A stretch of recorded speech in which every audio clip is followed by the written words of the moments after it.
Welcome to Pindar Poetry. We hope you learned something new. You already have a running virtual environment, now stop using it.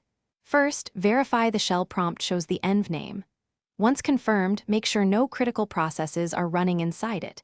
If you launch services, stop them with their usual commands, otherwise proceed.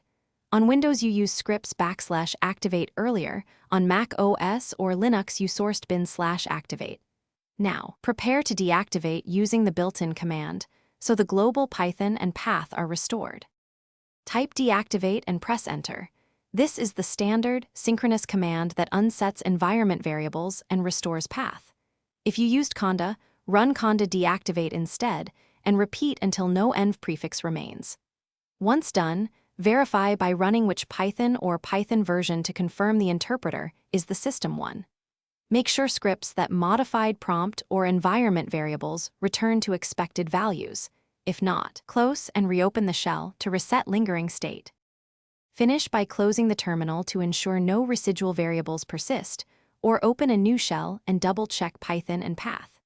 If deactivate fails, or the prompt still shows the env, identify and stop background processes that retain references, then retry deactivate. As a last step, if you want to delete the environment, remove the virtualenv folder with rmr on Mac OS/Linux or rmdir/s on Windows. Troubleshooting tip: if path still points to env, restart the machine. Thanks for watching. Consider subscribing if we helped you.